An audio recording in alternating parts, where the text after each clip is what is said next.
Hello and welcome back to Silas Ward's Redneck Adventures. I'll be posting this video in conjunction with my fly rod video so you can quickly learn how to use both of these. This is my spinning pole.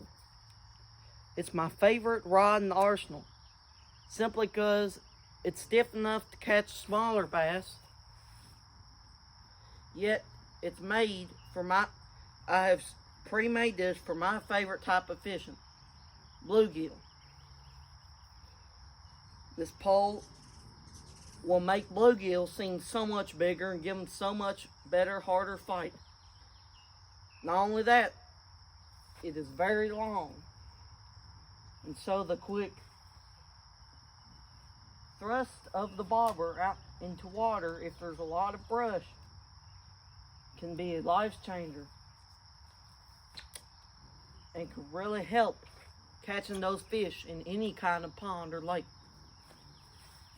In order to cast this, you want your little bail here, right here where it goes down here, you want it right there lined up. Then you want to open it. You want your rod or your wire facing to your right. Next, grab it, and that's a nice sideways cast. Then you can close your bail. The good thing about spinning poles is they can cast stuff a lot lighter. And so I can get this bobber and jig out pretty far, and I can really catch bluegill, crappie, even bass I've caught on using this exact technique. I like peg floats because they are simple to use for a beginner, yet they're much easier. They are much better float than a simple round bobber with springs on it. On a peg float, your springs cannot go bad, as what you're on your line is simply the pressure of a peg. They also have, most of them have holes.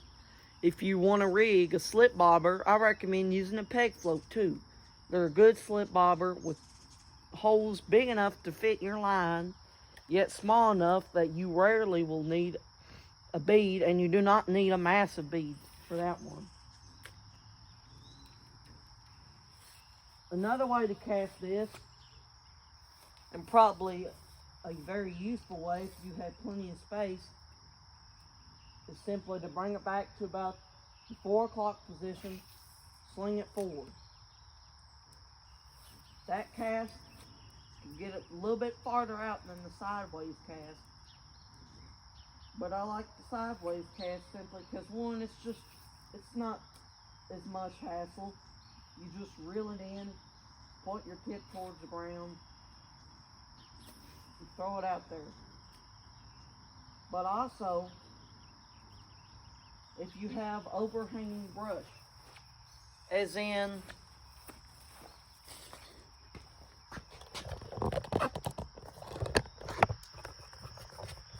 this cedar tree here.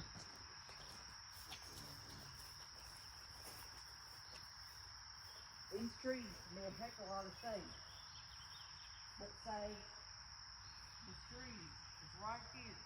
Here's my water line. I have overhanging brush. I cannot pull that rod all the way back to cast it. But look what I can do.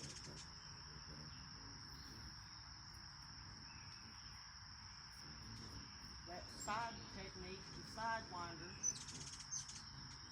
is an excellent way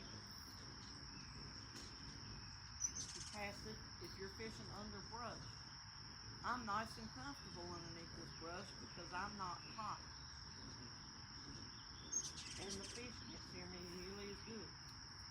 I can almost hit that tripod with this side cast. So it'll get you out there for where the bass can be, where the crappie can be, and certainly where the big eating size bluegill are.